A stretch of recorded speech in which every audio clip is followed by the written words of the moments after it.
"This seat is for first-class passengers, sir. You don't belong here."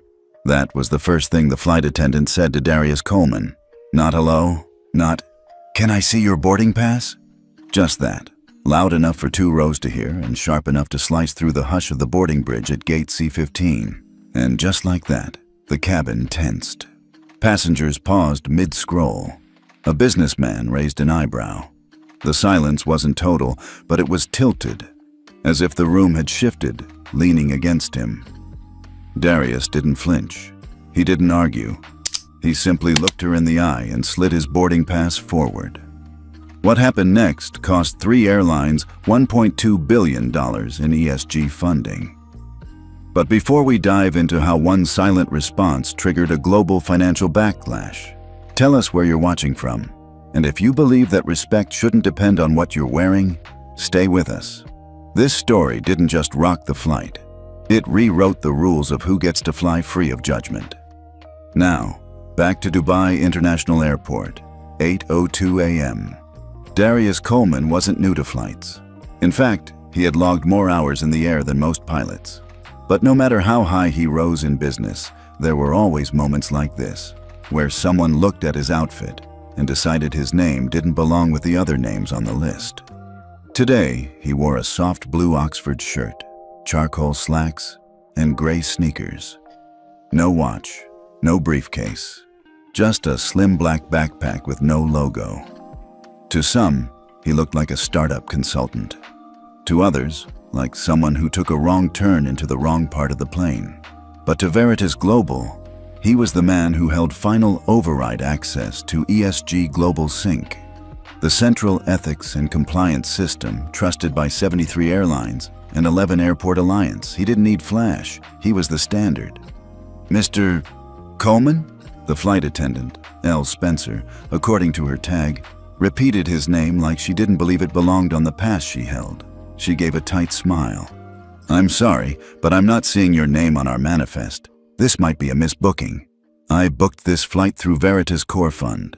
First class, seat 1A, priority 1, Darius replied, calm and steady.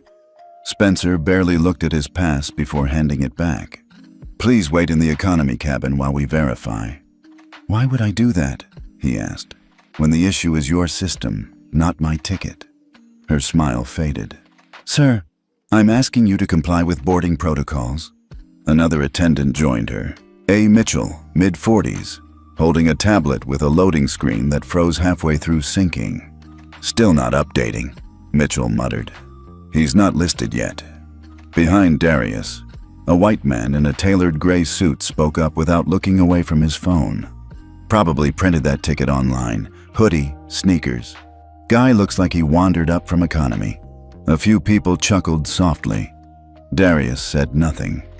He simply turned his head, eyes narrowing, not in anger, but in measurement. That was always the mistake. They assumed silence meant shame. What it actually meant was, you've just activated a consequence you can't take back. He pulled out his phone and tapped a message with one hand, slow and deliberate. "Begin ESG lock protocol. Tier 2, silent. Timestamp, DXB, 8:03 a.m. The message traveled instantly to Veritas's global office in London. Within 90 seconds, 3 airlines affiliated with Sky Nova were flagged non-compliant. Their ESG funding, $1.2 billion worth of green bonds, social equity grants, and investor flows, froze midstream, and the countdown had only just begun. Back in the cabin, Spencer crossed her arms. "We've had imposters try to sneak into first before. I'm simply following security guidelines."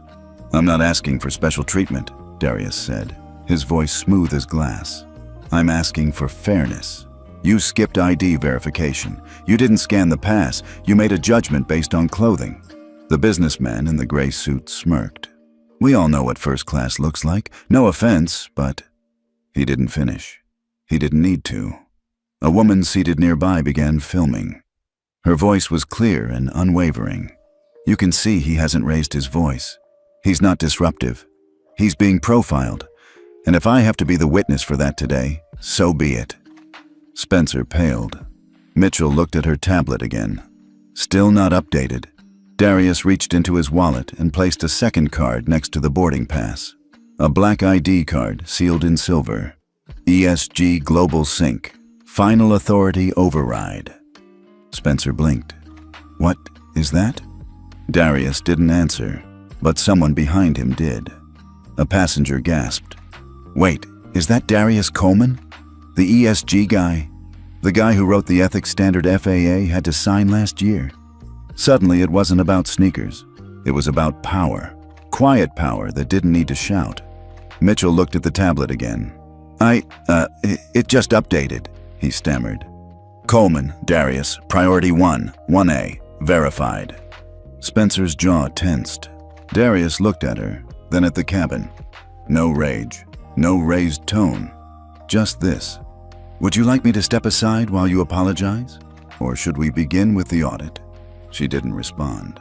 His phone buzzed silently again. The message flashed across the screen. ESG lock engaged.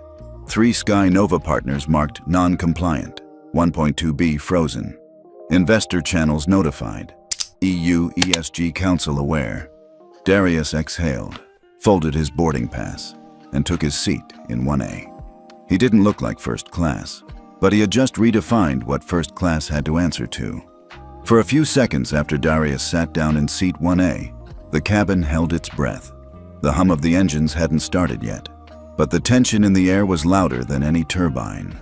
Flight attendant Spencer still stood frozen at the bulkhead, her hand hovering above her tablet like she was waiting for the universe to back her up. It didn't. The screen now displayed his full name.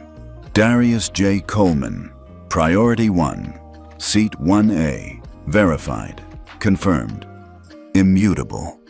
Still, she didn't speak. Mitchell swallowed hard beside her and mumbled, "Looks like the system lagged on sync. It's not your fault." Darius turned his head just slightly. "It's not about fault. It's about instinct. Yours told you I didn't belong here, and that's not a glitch." His voice wasn't loud, but somehow, it reached the entire front cabin. Across from him, the man in the tailored gray suit, who still hadn't introduced himself, smirked and leaned in slightly. Voice just loud enough for the row to hear. "I mean, to be fair, you don't look like a typical first-class passenger." Darius tilted his head. "What do they usually look like?" The man shrugged. "You know, button-down shirt, blazer, nice shoes, maybe a Rolex? Someone who looks like they're in charge of something." A few people nearby chuckled softly. One woman coughed to hide her laugh. Darius smiled faintly. "So your standards for leadership include a dress code?" The man raised an eyebrow. "Well, when you're spending this kind of money, there's a certain image to uphold. You have to admit that."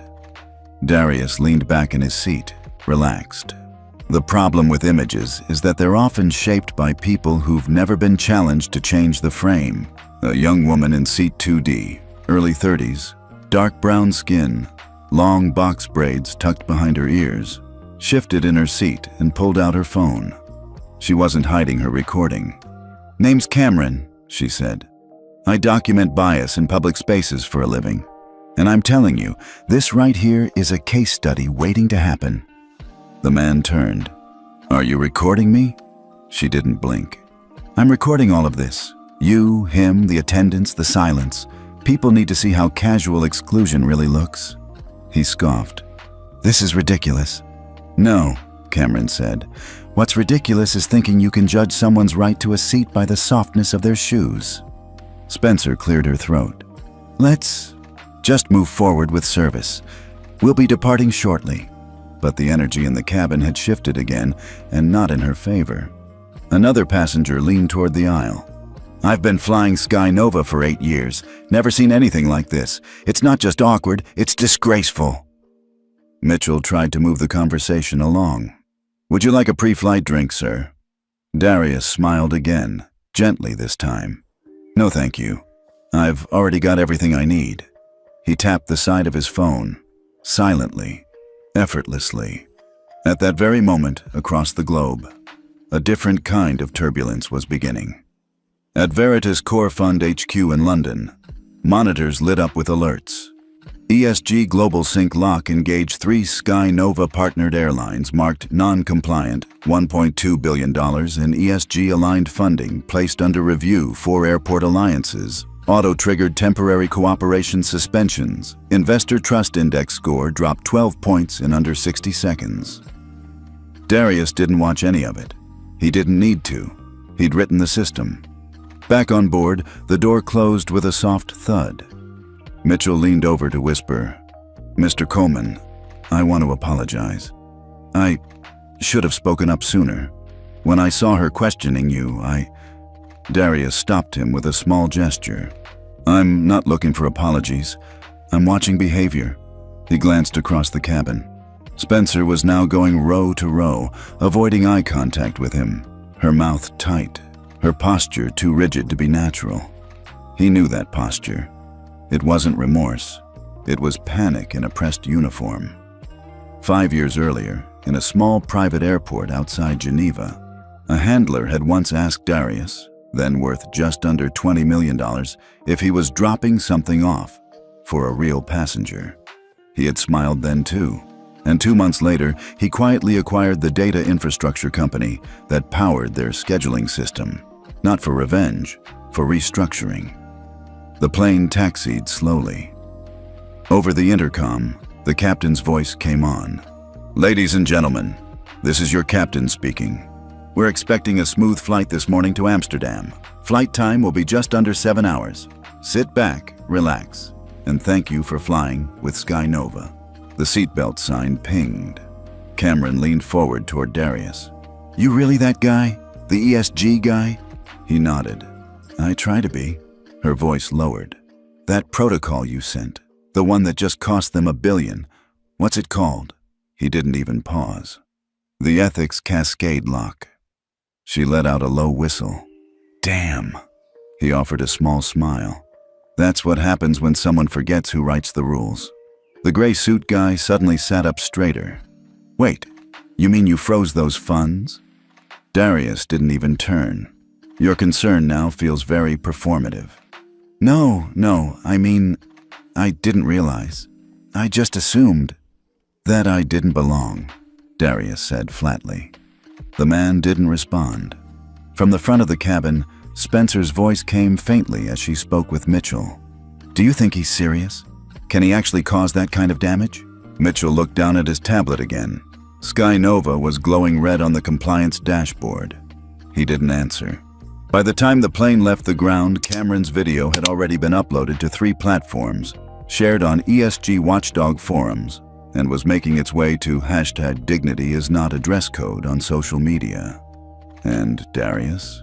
He reached into his backpack, pulled out a worn paperback copy of The Souls of Black Folk by W.E.B. Du Bois, and opened to a folded page. As the plane broke through cloud cover, he didn't look angry. He looked focused. Because for Darius Coleman, this wasn't personal. It was protocol. 30 minutes into the flight, the cabin had gone quiet, but not the kind of peaceful silence airlines aim for. This was the hush that followed embarrassment. After exposure, after someone realized they'd misjudged a man who didn't just own a seat, but controlled the very system that judged whether their airline deserved to exist. Flight attendant Spencer hadn't said another word to Darius. She kept her eyes on her tablet, on her tray cart, on anything but him. She poured drinks with robot precision and walked past his row twice without offering water. Darius noticed. Of course he did, but he said nothing. He wasn't there to be served. He was there to see how people behaved when power sat quietly in their midst. Across the aisle, Cameron, the woman with the braids and the sharp lens, leaned over slightly. "She hasn't even looked at you." Darius glanced sideways. "She's trying to shrink the moment." "You think she's scared?" "No," he replied. "Fear comes when people realize what they've done. She's still convinced I embarrassed her." Cameron shook her head. "People hate being held accountable for their assumptions." "And yet," Darius said, tapping his phone softly, Assumptions are exactly how most systems are built. In the galley, Flight Attendant Mitchell was having a different kind of meltdown. He'd just gotten another alert on his crew dashboard. Skynova Airlines, Tier 3 ESG. Lock active investor freeze notice.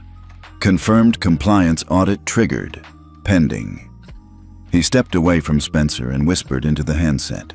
Operations, this is Mitchell on Flight 307. Can I confirm if we've been flagged on ESG systems? The voice on the other end hesitated. Mitchell, I can't say much over this channel, but yes, Tier 3 lock just hit. We're already seeing booking blocks in 2 European partner airports. He swallowed hard. Because of him? Pause. Then, Mitchell, you don't know who you're flying with, do you? I do now. Back in the cabin, the man in the gray suit, his arrogance now dented, finally turned fully toward Darius. Look, I know we got off on the wrong foot, he began, forced smile cracking across his face. I just didn't recognize you. Darius closed the page of his book without looking up. You didn't need to. I mean, no offense, but you have to admit. Darius finally raised his eyes. Don't finish that sentence. It won't land how you think. Gray suit coughed awkwardly.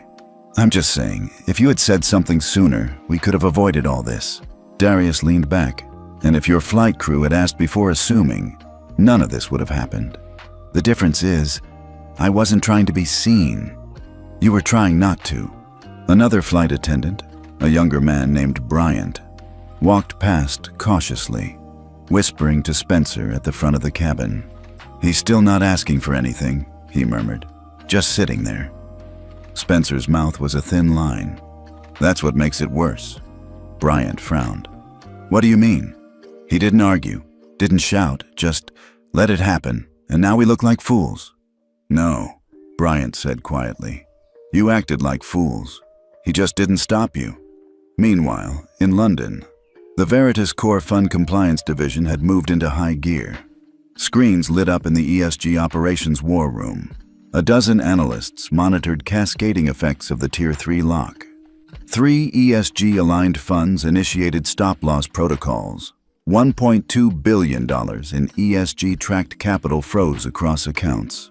4 Skynova partner airports suspended expedited privileges. EU regulators sent a request for clarification on racial bias incidents within passenger cabin services. It wasn't just a lock, it was a detonation.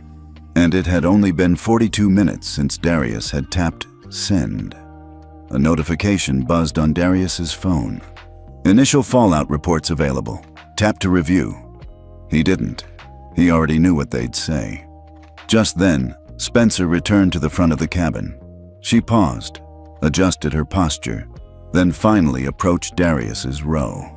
Cameron saw her coming and hit record again. Mr. Coleman, Spencer began, voice taut but civil. I'd like to clarify what happened earlier. Darius didn't stop her, didn't interrupt, didn't help her out of the awkwardness she'd created. I was following protocol, she continued. When your name didn't appear on the manifest, I was required to verify manually. The system lag is unfortunate, but not my fault. He nodded once, slowly. You skipped ID verification, skipped a manual scan, went straight to accusation. What part of that is protocol? Spencer's jaw flexed. We were trained to be alert for irregularities. Darius tilted his head. You weren't trained to flag people for sneakers. Spencer swallowed. Look, I didn't mean to question my legitimacy in front of 2 rows of people based on clothing. He finished for her. But that's exactly what you did. Behind her, Bryant visibly winced. Darius leaned forward, elbows resting on the table. You didn't follow protocol. You followed habit. The quiet, unwritten kind that hides behind policy when it's convenient. Cameron's camera didn't move. Darius looked past Spencer toward the galley, then back to her. You don't need to apologize. You need to decide whether what you did was security or bias dressed up as caution. She blinked, eyes flickering, and for the first time that flight, she didn't have a comeback. Cameron turned off her camera. Damn, she whispered. He's not even fighting. He's just holding a mirror. In the crew area, Mitchell stepped aside and opened the app on his own tablet. The ESG Global Sync dashboard was now fully read. Live ticker at the bottom. Compliance lock active. Fund access restricted. EU alert level 2 issued.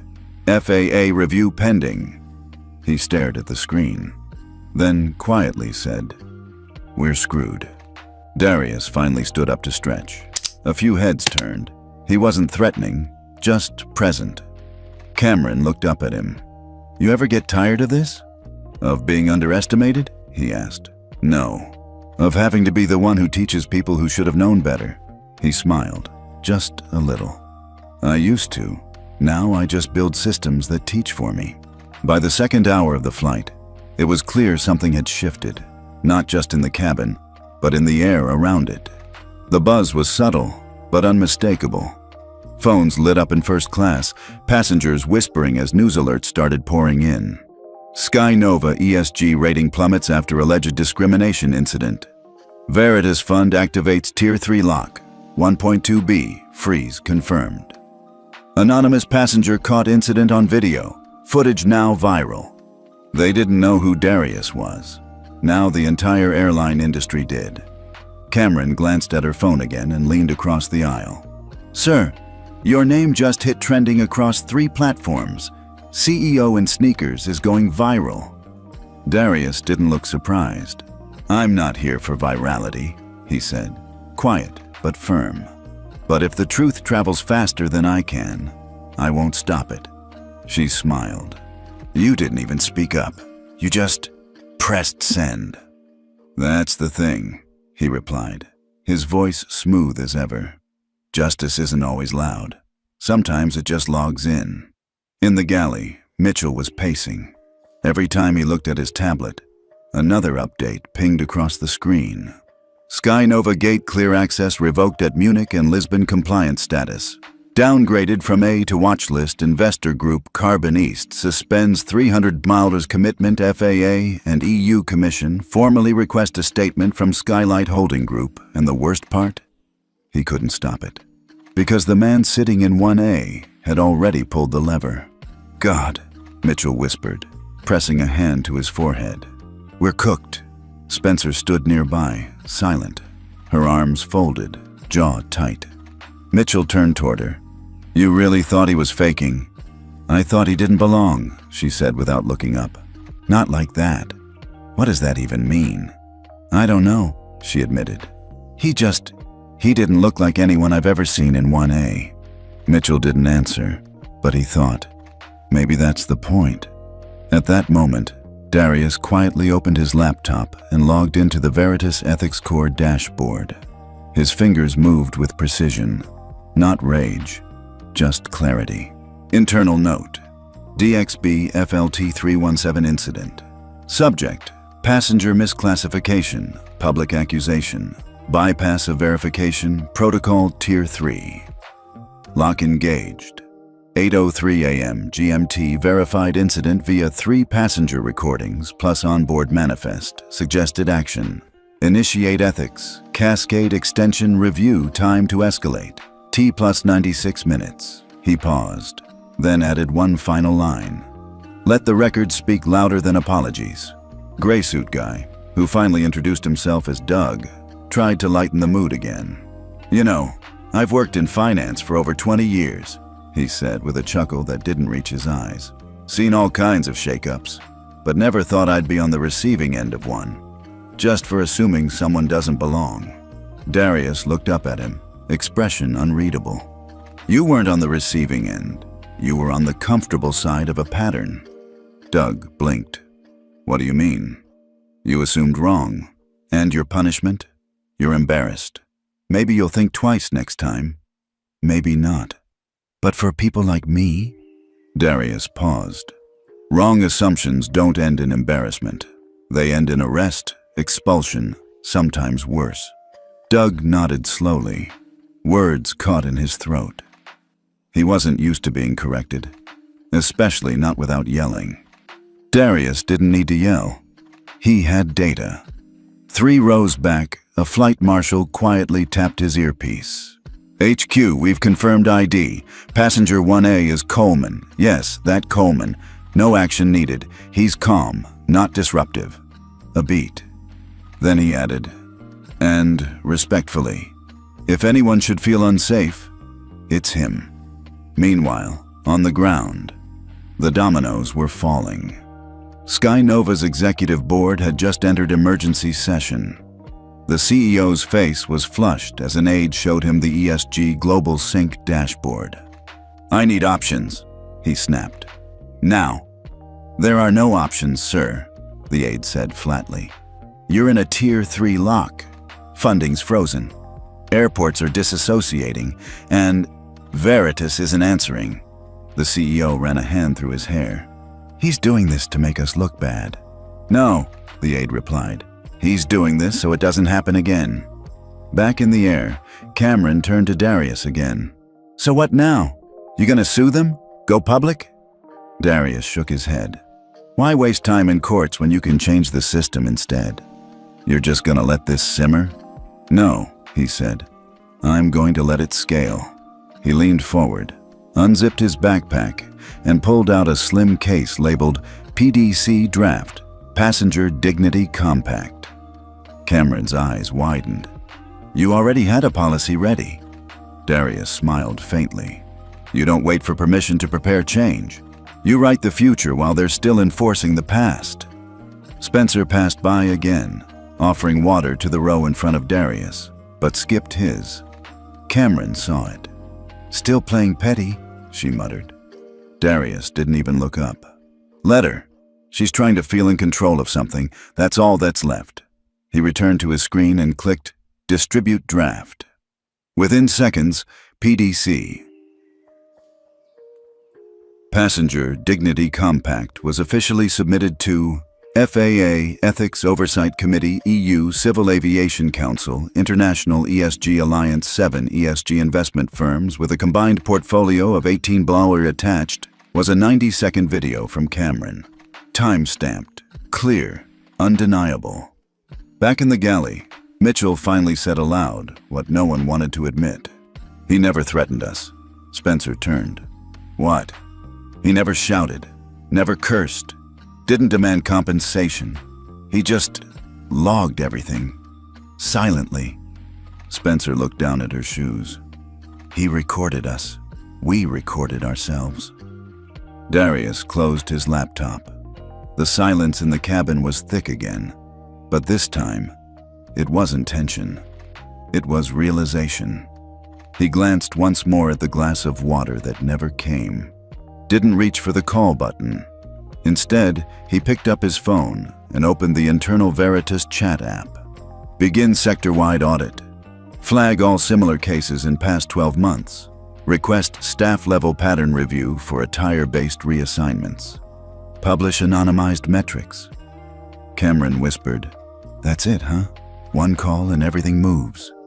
Darius replied, voice soft but certain. It's not one call. It's 1,000 silences finally getting logged. The seatbelt sign pinged softly. The plane was somewhere over the Mediterranean now, gliding above the clouds as if the world below hadn't started cracking open. But in first class, the tension had settled into something heavier, accountability. Not the kind that came with shouting or lawyers. The kind that came when a man in a hoodie said nothing. And systems began shutting down. Gray suit guy, Doug, had finally given up trying to make small talk. He sat stiffly in his seat, staring at the back of the headrest like it owed him an apology. Cameron had put her phone down but kept glancing over at Darius. She hadn't posted anything since her video had gone viral. She didn't need to. The internet had taken it and lit the fuse. He didn't yell, didn't push back, just watched. And while they judged his hoodie, he was writing their future. That was one of the captions trending under #dignity is not a dress code. In the crew galley, Spencer leaned against the counter, arms crossed tight, staring at her own reflection in the chrome drawer. Bryant, the junior attendant, stood next to her with a paper manifest in hand.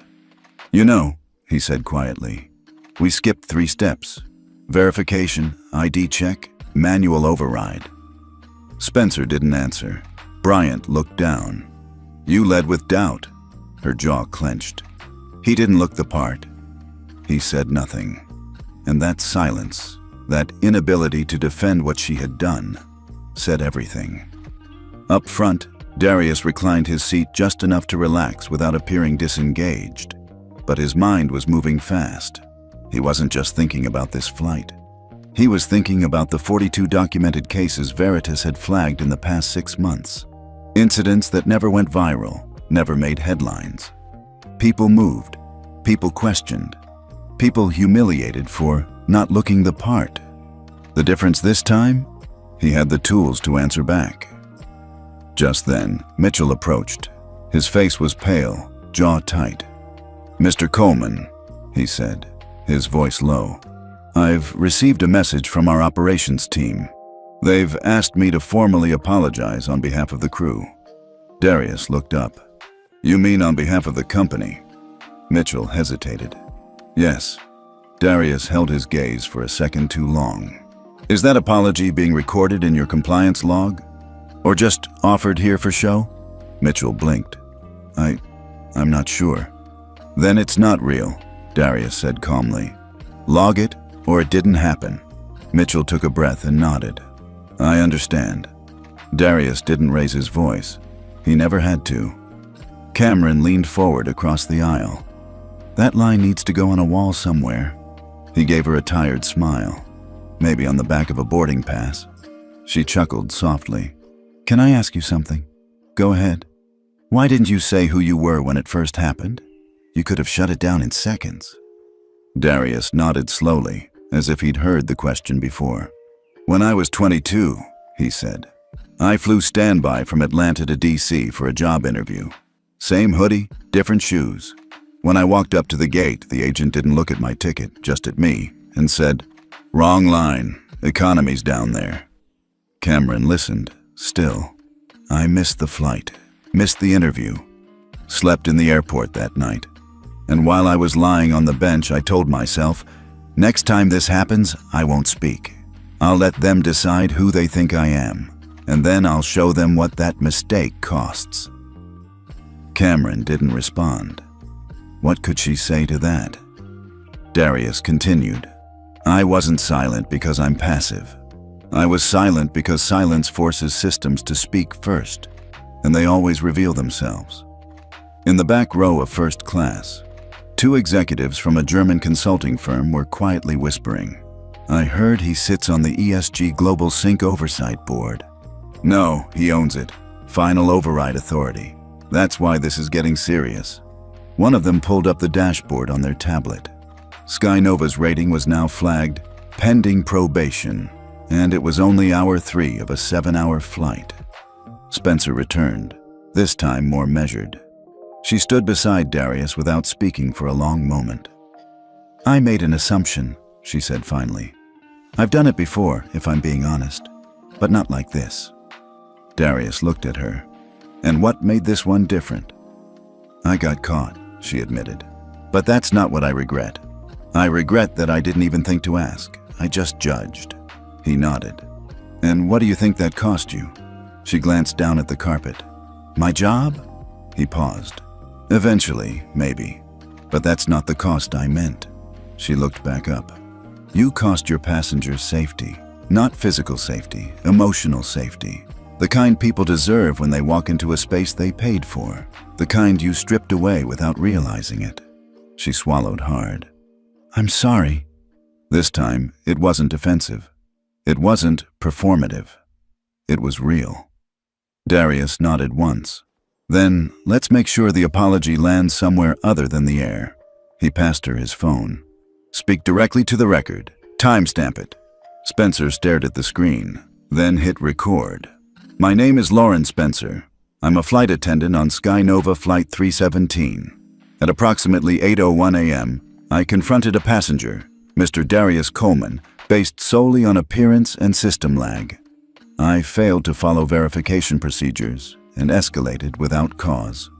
I acknowledge this violated both our protocol and our duty to uphold passenger dignity." She stopped recording and handed it back. Darius didn't say anything. He just saved the file. 2 rows back, Doug muttered under his breath, "You guys are turning this into a courtroom." Cameron looked over. "No. This is what a standard looks like. You just haven't seen it enforced until now." Darius sat back in his seat and looked out the window. Clouds stretched out for miles beneath them. He thought of the other passengers, not just on this plane, but on every flight where someone had been asked to move, questioned, humiliated, erased.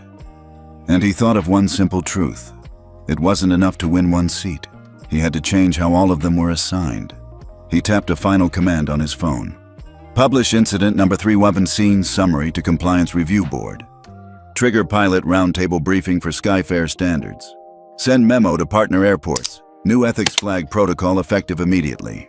Then he set the phone down, closed his eyes, and let the cabin catch up to the altitude.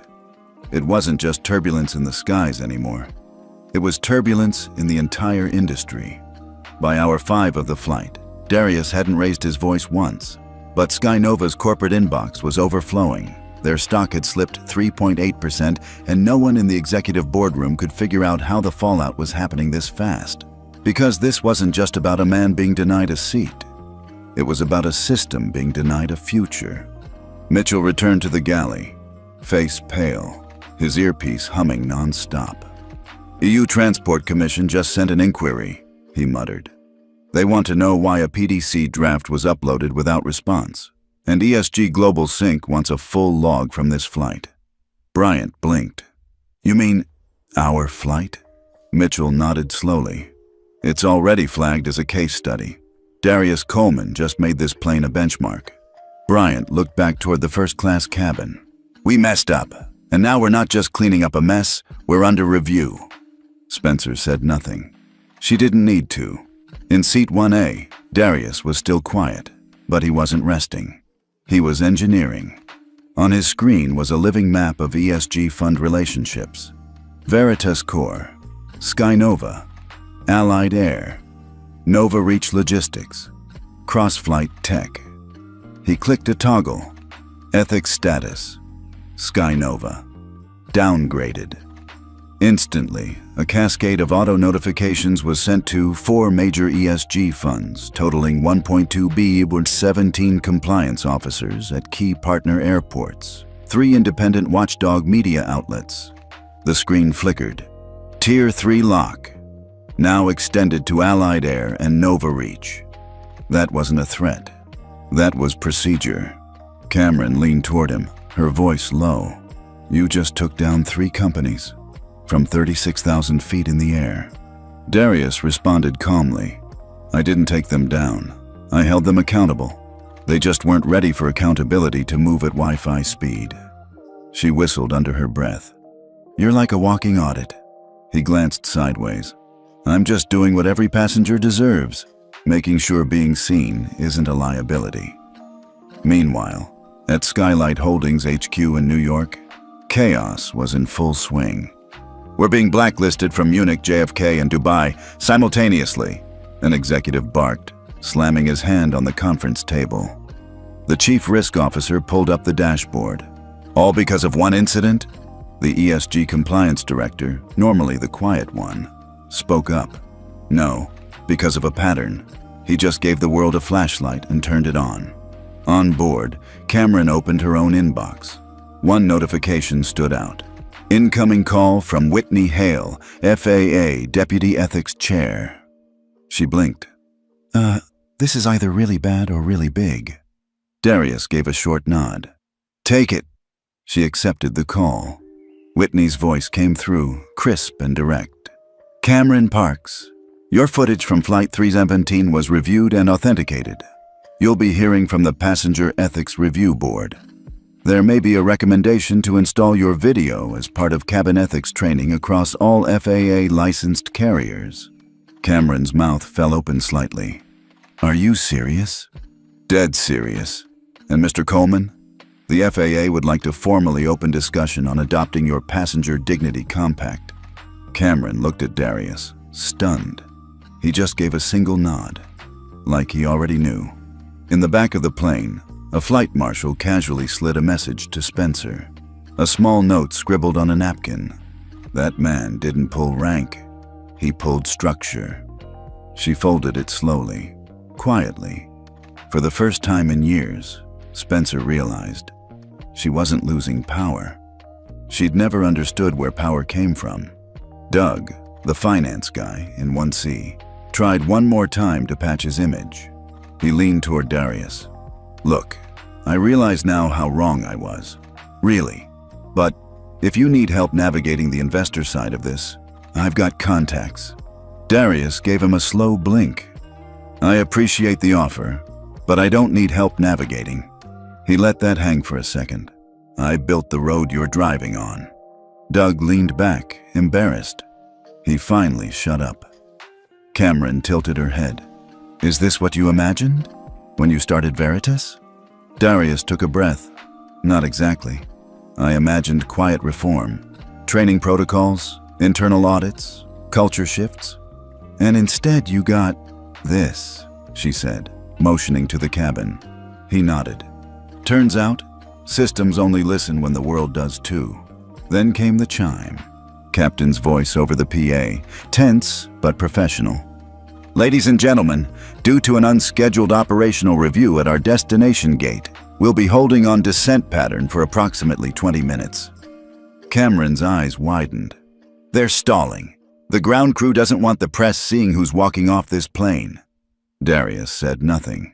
He simply reopened his dashboard and issued a new command. "Request public ethics disclosure from ground operations for Flight 31 and scene. Timestamp. Now. Notify airport press holding area. Distribute summary to FAA ethics media pool." Then he looked up. "Let's see how long they want to stall when the silence starts costing shares." Down on the tarmac at JFK, cameras had already begun rolling. Word had spread that Flight 317 was carrying the man who broke Sky Nova. Reporters whispered to each other, "Is it true he didn't say a word for the first half? He just let the system speak first? And now they're grounding flights to avoid facing him?" Someone nodded. Someone whispered, "He's not here to take the seat back. He's here to build new rows." Back on the plane, Cameron looked over once more. "You're about to walk off that jet bridge and walk into history." Darius smiled softly. "Not yet." "What do you mean?" He tapped one last button. "Deploy audit signal to 6 partner airlines. Freeze Tier 2 ratings on ESG Global Sync pending protocol review. Send internal memo. Passenger appearance must never trigger compliance bypass. Mandatory retraining protocol activated system-wide." He looked up at her. "Now I'm ready." The cabin lights flickered back to full brightness as Flight 317 rolled onto the tarmac at JFK. Passengers stirred, stretching their legs, grabbing their bags. To most, it was just another flight landing. But to those in first class, and to anyone monitoring the ESG compliance terminals, this arrival marked the collapse of a wall that had stood for decades. Darius Coleman didn't stand immediately. He sat still for a moment, watching the organized chaos unfold as flight attendants prepared the door. Crew confirmed ground clearance, and Mitchell whispered something into his earpiece with clear urgency. Spencer passed by Darius quietly. She didn't offer a smile or another apology, just a small, respectful nod, the kind that said, "I see you now," and that was enough. At the terminal, it wasn't chaos. It was calculation. Cameras were already set up near Gate 44B. Reporters were adjusting mics. ESG watchdog representatives wore navy blazers with discreet pins, the kind of people trained to observe without interfering. Airport security stood ready, not because they expected trouble, but because they finally understood who was about to step off that plane. Inside the cockpit, the captain finished his call with operations and turned to his co-pilot. "You ever land with a passenger more powerful than your own airline?" The co-pilot chuckled. "Not until today." The seatbelt sign dinged. Darius stood. He didn't rush. Didn't grab his carry-on like everyone else. He walked slowly to the front of the cabin, nodding once to Cameron, who gave him a tight, proud smile. Behind her, Bryant straightened his tie. Mitchell swallowed hard. As Darius stepped into the galley, the pilot held the door open. "Sir," he said with a respectful nod. "Captain," Darius replied, matching the nod. The jet bridge connected with a loud click, and just like that, he stepped into the light. The cameras didn't flash right away. It wasn't the chaos of paparazzi. This was something heavier, more reverent, more historic. A few microphones were lowered out of respect. A hush fell as Darius walked past the first security agent and paused. One reporter finally broke the silence. "Mr. Coleman, was this about discrimination?" Darius turned, just enough to meet their gaze. "No," he said clearly. "It was about entitlement, and what happens when systems allow it to go unchecked." The reporter followed up. "Will there be consequences for Sky Nova?" Darius nodded slightly. "There already are." Back inside the terminal, Sky Nova's regional director, Jonathan Blair, was waiting. He stepped forward, flanked by two nervous-looking PR reps. "Mr. Coleman, I'd like to offer a formal—" Darius raised a hand. "I'm not here for a photo op," he said. "I'm here for a reset." Blair blinked. "A reset? You know your ESG score dropped below Tier 2 this morning?" Blair hesitated. "Yes, but do you know what that means for your international routes?" His face paled. "Loss of priority clearance at 6 partner airports, contract freeze from Veritas, pending investigation from the FAA." "Exactly," Darius said. Cameron, who had stepped out behind him, pulled up her phone. "Also, 3 platforms just pulled Sky Nova from recommended travel searches. That's another $90 million in projected loss per quarter." A gasp came from one of the PR reps. Blair rubbed his forehead. "This can't all be from one incident." Darius cut in. "It wasn't one incident.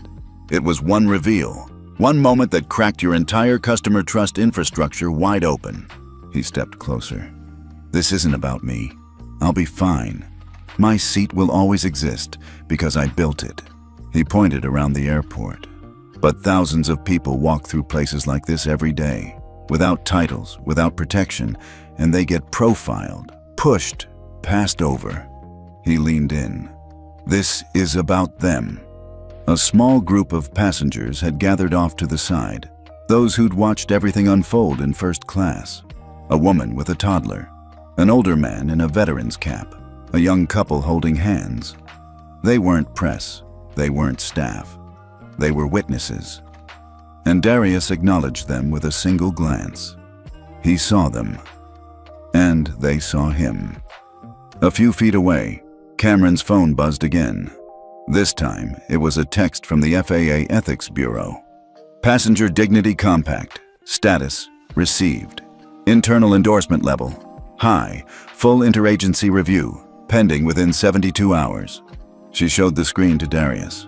He read it, nodded, then turned back to Blair. "I'm not asking you to be perfect. I'm demanding you be accountable. Every airline that receives ESG funding will now be required to adopt dignity metrics that start before the boarding gate. And any airline that fails to meet them," he paused, "loses the privilege to fly." Blair stood stunned. "You mean—" Darius finished for him. "Yes, Sky Nova is under conditional ethics probation. You'll be evaluated quarterly, and if you fail, you'll lose ESG certification permanently." In the background, Cameron spoke quietly to a nearby news crew. "Passengers are no longer just customers. We're compliance partners now. That's the shift." As Darius began walking again toward the exit, the cameras started rolling. But this time, they weren't chasing him for scandal. They were capturing the standard he set. Halfway through the terminal, his phone buzzed once more. A message from Veritas Core Legal. "Confirmation, Tier 3 lock extended to 3 airlines.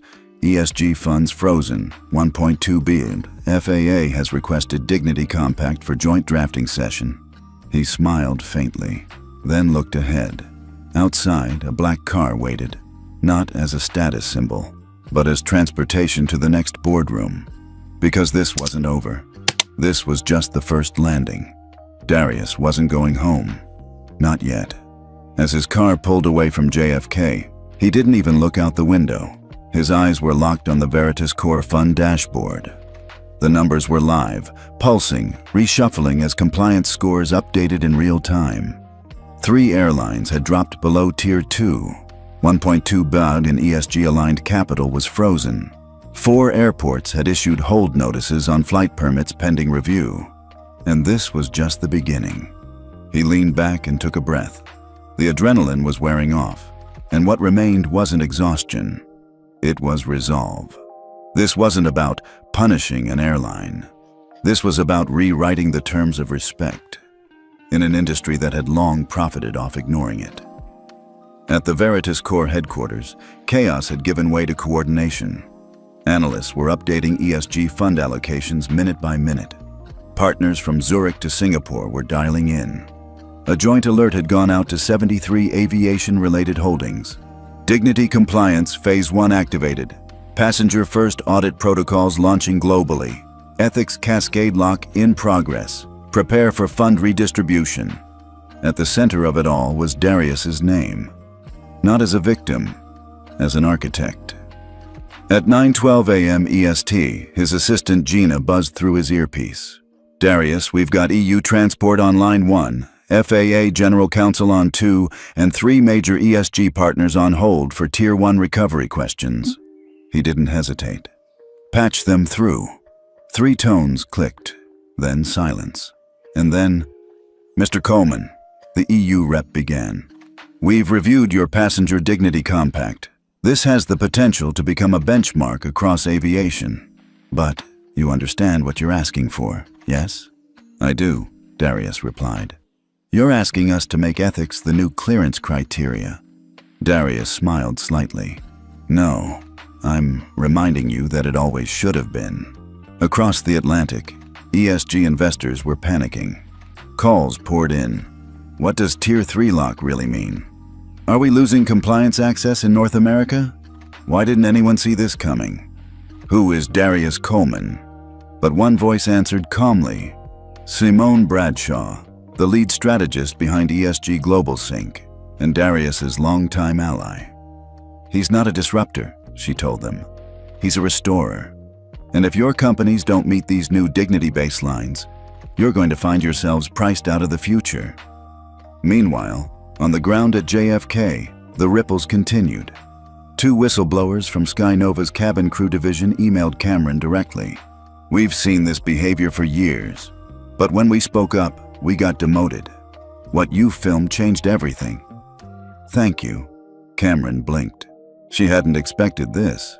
She wasn't an activist. She wasn't trying to go viral. She just refused to look away. Darius sat with his legal team in a private room that afternoon. He opened the Passenger Dignity Compact draft and began reading aloud. Every person who steps into an airport, regardless of class, color, accent, disability, or dress, deserves the same baseline of dignity. Any attempt to violate that, whether overt or systemic, should be met with structural accountability, not silence. He paused, then looked at his team. This isn't just a document. This is a line in the sand. Gina peeked her head in. SkyNova just released a public apology. Darius didn't even flinch. They can apologize, but their behavior already spoke first. Meanwhile, the airline industry was scrambling. Internal memos leaked. Press statements were rushed. But the real damage wasn't on Twitter. It was in the boardrooms. Investors were demanding immediate compliance audits. Legal teams were flagging outdated training modules. Union reps from 5 countries were asking to be briefed on the Passenger Dignity Compact. The system had been passive for decades. Now it was on fire.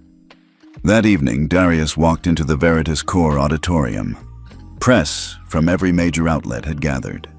ESG funds, airline reps, human rights observers. He stepped up to the podium, paused, and delivered the line that would go viral within the hour. This wasn't about a seat. It was about a system that believed I didn't belong in it unless I explained myself. I didn't just want my seat back. I wanted everyone's seat to come with dignity by default. Silence. Then thunderous applause. A young journalist asked from the front row, "Mr. Coleman, what happens next?" Darius looked straight into the camera. "What happens next," he said, "is that every airline that receives ESG investment must now operate under new ethics terms. The Passenger Dignity Compact will be enforced through ESG Global Sync, and any violation will trigger an immediate audit and capital hold." He continued, "You want funding? You want trust? Then treat people like people, not profiles." Behind him, a digital display lit up. Passenger Dignity Compact. Signatories, 6 ESG funds, 4 federal regulators, 3 aviation alliances. Status, live. Cameron stood near the back, recording on her phone, hands trembling. She whispered to herself, "He actually did it." At 11:53 p.m. that night, in a quiet office in Brussels, the EU Transport Commissioner signed an order. Effective immediately, all European-based airlines must submit quarterly ethics compliance under the Passenger Dignity Compact. Failure to comply will result in ESG reclassification and funding suspension. And just like that, a movement became law. Meanwhile, Darius sat in his home office, feet up, suit jacket off, whiskey untouched. He wasn't celebrating. He was reflecting. He opened an old file, a letter from his mother, written the night he launched Veritas Core. "You're going to change things, Darius, but don't just raise your voice. Raise the standard." He stared at the screen, then typed, "Mom, we're just getting started." You could hear a pin drop inside Skynova's headquarters. The boardroom on the 41st floor, usually filled with ego and sound, was now a vacuum. No laptops clicking, no hushed side conversations, just silence. Then the door opened.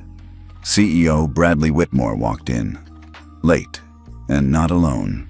Behind him followed 2 men in dark suits from Skynova's legal counsel. He dropped a stack of papers onto the center of the boardroom table. They thudded like a verdict. "We have a problem." The problem wasn't just PR, it was existential. Overnight, 3 major ESG funds froze capital. Veritas had suspended all partnership initiatives. Airports in 5 states had placed Skynova on watch lists pending compliance review. And worst of all, their own passengers were watching. Whitmore didn't bother with a slideshow. "We are not the victim here," he said. "And if we keep pretending we are, this airline will not exist in 5 years." CFO Carolyn Dorsey blinked. "You think it's that bad?" "No," he replied. "I think it's worse." Meanwhile, across town, Darius sat in a smaller boardroom at Veritas Core. But unlike Skynova, his team wasn't panicked. They were precise. Mitchell pulled up the live ethics dashboard. 3 more airlines have requested early access to the Passenger Dignity Compact. Darius leaned forward. "Which ones?" "Allegra Air, Jet Atlas, and Fly Continental." Cameron raised an eyebrow. "Fly Continental? They rejected our ethics clause last quarter." "Yeah," Mitchell said, smirking. "Now they're begging to revise it." Darius nodded slowly. The dominoes are falling. Back at Skynova, the head of HR broke the silence. "We're getting flooded with internal complaints. Employees, especially black and brown crew, are coming forward about microaggressions, unequal discipline, racist scheduling patterns." Whitmore nodded grimly. "They've been waiting for a moment to speak. This is it." Another executive spoke. "We'll need to issue a second public apology." "No," Whitmore said, firm. "We've already said sorry. Now we have to say, here's how we're fixing it." In the next room, Skynova's crisis comms team was rewriting the rulebook. They weren't just updating policy, they were burning the old one. At 3:00 p.m. that day, a private video call took place between Veritas Core, FAA Legal, and the EU Transport Compliance Group. The question on the table: should the Passenger Dignity Compact become mandatory for all ESG-aligned aviation operations? Darius didn't speak first. He didn't have to. Simone Bradshaw did. "This isn't radical," she said. "What Darius built is responsible. It's not a protest, it's a protocol." An FAA official replied, And if an airline refuses to sign? Darius leaned forward. They're choosing irrelevance. By 4:10 p.m., the FAA issued a statement. We are in active consultation with ESG partners to formalize the Passenger Dignity Compact as a national standard. Ethics is no longer optional. It is operational. That night, Cameron scrolled through her inbox. One message stood out. Subject: Thank you for seeing us. It came from a Sky Nova gate agent in Detroit. I watched you stand up for yourself and for us on that plane. For years I've been told to just smile, even when treated like I don't belong. Now, my managers are asking me how to rebuild trust. I just wanted to say, you made us visible. She sat in silence for a moment, reading it twice, then forwarded it to Darius. No subject line. Just, this is what it's about. Elsewhere, news anchors debated the story. Some called it a power move. Others called it an overreaction. But the people called it a reckoning. A cultural shift was happening, not just in aviation, but across industries. Darius didn't set out to be a symbol, but in the span of 6 days, he had become one. At Sky Nova's boardroom again, the head of investor relations stood and faced the group. Our ESG rating dropped another 0.7 today. Some stakeholders want out. Whitmore looked around the room. Then let them go, he said. We're not rebuilding for them. We're rebuilding for the future of this airline. He pulled out a pen and signed a printed copy of the Passenger Dignity Compact. Send this to Veritas, today. Gina buzzed into Darius's office. You're going to want to see this. She turned the monitor. On screen was the signature. Sky Nova, officially, had signed on. Darius leaned back and let out a long breath. Not victory, but momentum. Later that evening, he sat in a quiet bar, away from the headlines, dressed in jeans and a hoodie. Just a man, not a symbol.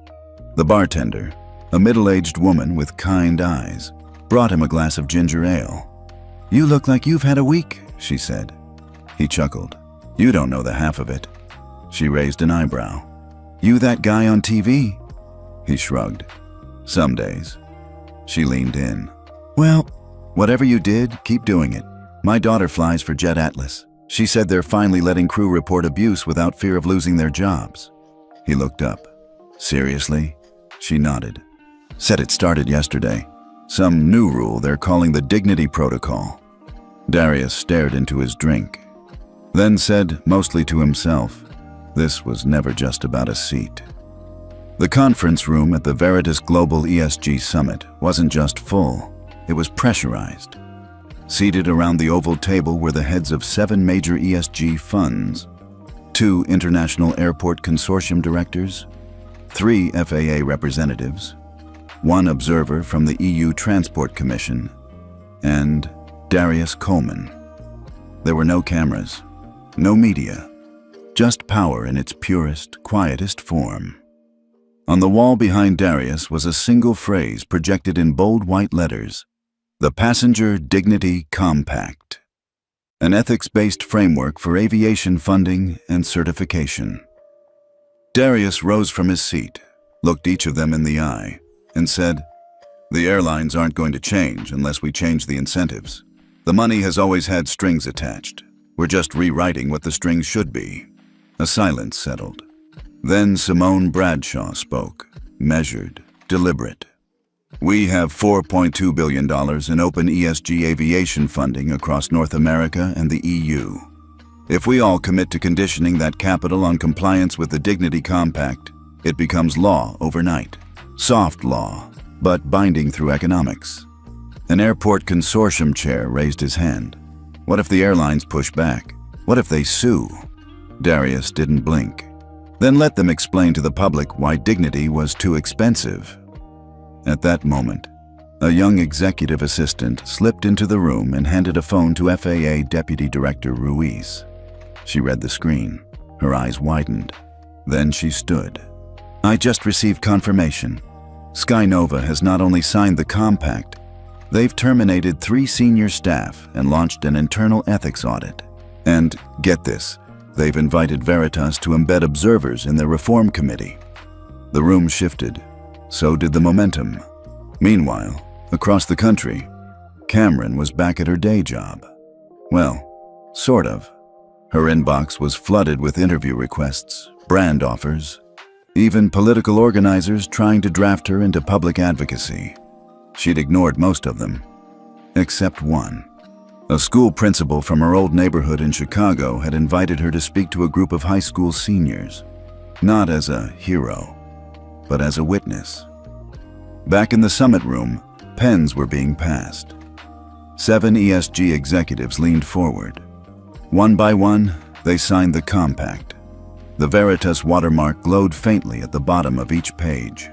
By 11:47 a.m., the Passenger Dignity Compact had become the unofficial new standard for all future ESG aviation investment. Darius didn't celebrate. He breathed. For the first time in 10 days, he exhaled like a man who wasn't carrying the world. That afternoon, the New York Times published a digital exclusive. Inside the New Power, how a denied first-class seat sparked an industry-wide ethical uprising. Featuring Darius Coleman, Simone Bradshaw, and whistleblower testimonies from Sky Nova staff. The piece went viral within 4 hours. Not because it was scandalous, but because it was systemic. That night, at a gala honoring ethical business leadership, Darius walked in wearing the same suit he wore on the flight where it all began. When he took the stage, he didn't bring notes. He brought a memory. My mother used to say, "You don't have to shout to be heard. You just have to say something worth listening to." I didn't start this to go viral. I started it because dignity shouldn't be conditional on skin tone or seat number. The crowd stood in thunderous applause. 3 days later, the FAA officially adopted a national policy requiring all US-based airlines receiving federal contracts or ESG-backed capital to certify ethics training, passenger equity audits, and anonymous reporting systems. They called it the Skyfair Protocol. Inspired by the Passenger Dignity Compact architect, Darius Coleman. At JFK Terminal 4, a new poster was quietly installed near Gate C6. No press release, no fanfare, just a sleek black and gold plaque. This airline operates under the Passenger Dignity Compact. We are committed to respect without profiling. If you feel otherwise, report it immediately. You will be heard. Cameron passed it while boarding a flight a week later. She paused, took a picture, smiled. Meanwhile, Darius received a call from Geneva. A United Nations subcommittee on corporate ethics was inviting him to co-chair a task force on transportation equity. He didn't say yes, but he didn't say no either. Back in New York, a father boarded a flight with his daughter, dressed in a hoodie and sneakers, same as Darius that day. They were headed to Dallas. As they settled into first class, the flight attendant approached, not with a side eye, but with a warm smile and 2 cups of hot cocoa. "Thank you for flying with us," she said. "You're in good hands." The father nodded, and for the first time in a long time, he believed it.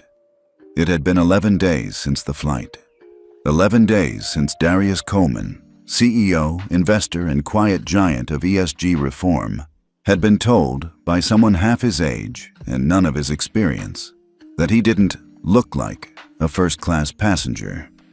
He wasn't angry anymore. He was changed. Cameron met him outside Terminal 5 at JFK. No media, no cameras. Just her hoodie, his duffel bag, and 2 cups of burnt airport coffee. "You sure you want to do this?" she asked. Darius looked past the revolving doors and nodded. "Yeah, it started here. It should end here." Inside, the gate area was quiet. A different airline, different staff, but the same system. He wasn't there for revenge. He was there for closure. He walked toward the gate where it had happened. Gate 32A. A family sat nearby, a young mother rocking her baby, a group of college students laughing over ramen cups. Nothing dramatic, just life, moving on.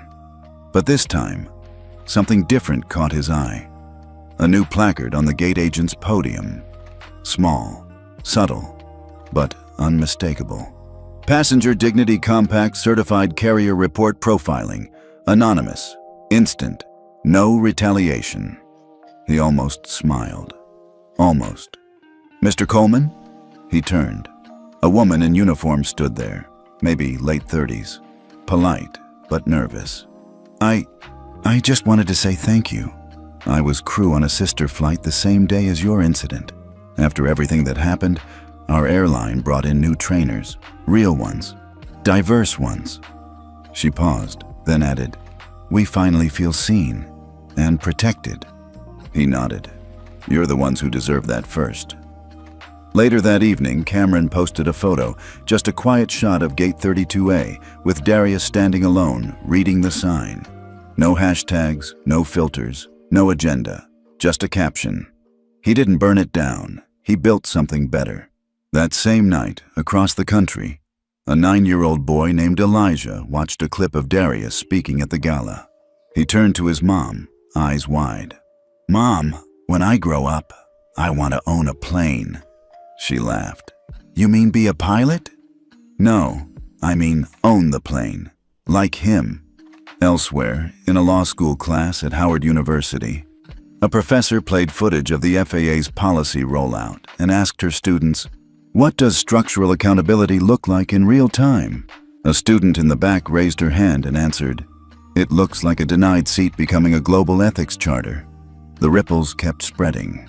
A booking platform updated its interface to show which airlines were dignity certified. A Black-owned startup announced it would launch an equity-first airline. 3 major airline CEOs scheduled meetings with Veritas to discuss deeper reforms. And in Dubai, the very airport where it all began, training centers began running simulations on bias intervention. Back at his apartment, Darius stood on the balcony looking over the New York skyline. Cameron was on the couch, scrolling through her phone. "You know," she said without looking up, "this all happened because you refused to shrink." He didn't respond. He just exhaled. Not because he was finished, but because he was finally free. 3 months had passed, and still, the flight that never took off the way it should have was taking off in every other way imaginable. The Passenger Dignity Compact was now standard for over 50 ESG-backed carriers. FAA regulations had shifted. European partners followed suit.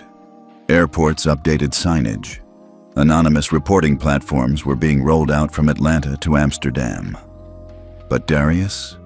He had stepped off the stage. Deliberately. "You're really not going?" Cameron asked, tossing a blazer onto his bed. Darius chuckled. "I've done enough talking. They'll be fine without me at the summit." "But it's Geneva. UN ethics panel. That's legacy-level stuff." He looked at her, calm. "My legacy isn't on a podium. It's in what happens when I leave the room." That week, he visited an inner-city charter school in Brooklyn. No security detail, no speech. Just him, a box of books, and an invitation from a 9th-grade teacher named Ms. Hargrove. The class had studied the compact, the story, and the ripple effects. They were waiting on the man who made it all real. But Darius didn't walk in with flash or fanfare. He walked in, smiled, and asked, "Who here's ever been underestimated?" Every hand went up. "Good," he said. "That means you're already used to working harder than they expect." They laughed, then leaned in. Later that afternoon, he sat on a bench outside the school. 2 students, Jaden and Alea, came up quietly. "Sir," Jaden said, "do you still fly first class?" Darius smiled. Sometimes I fly coach. Depends where I'm going." Alea looked puzzled. "But you own a fund, right?" He nodded. "I do." "Then why not always fly first class?" He paused. "Because sometimes the lesson isn't in where you sit. It's in how you stand when they try to move you." That night, Cameron posted a photo, not of Darius, but of the kids, of the chalkboard, of the quote someone had scribbled on the side in messy handwriting. "Dignity is not a privilege, it's a baseline." The post blew up, not because it was viral, but because it was truth. Across the world, one airline launched its own campaign, Equity above altitude. Another unveiled the Skyfare app, an onboard tool allowing real-time anonymous passenger feedback tied to ethics training. ESG fund directors began requiring quarterly ethics compliance reports. Even in-flight safety videos changed, subtly but powerfully. One scene now included a quiet moment where a passenger steps in to help another, and the narrator adds, "Everyone on board deserves dignity, no matter what seat they're in." Back home, Darius got a letter in the mail. It was handwritten from a retired flight attendant in Detroit. "I was there when the industry was ugly, sir. I never thought I'd see the day it got cleaned up from the top down. You didn't just fix a seat, you rewired the cockpit."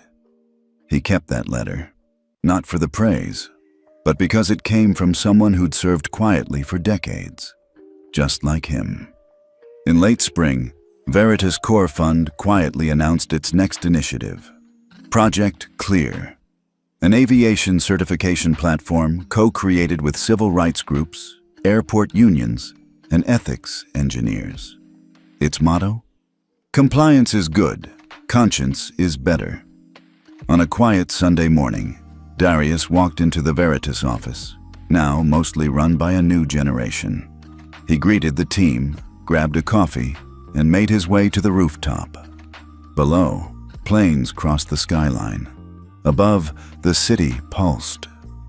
Cameron joined him a few minutes later. "No meetings today?" "None I need to attend," he replied. She grinned. "I still think you should have named the compact after yourself." He shook his head. "Names fade, standards last." As the wind picked up, he looked out over New York, calm, silent, steady, and with no audience, no spotlight, and no first-class seat. Darius Coleman smiled, not because he had arrived, but because he'd left something behind, something higher than altitude, stronger than money, and louder than applause. Do you believe airlines should pass an ethics check just like a safety check? Hit like if you agree, and drop A if you think Darius did the right thing.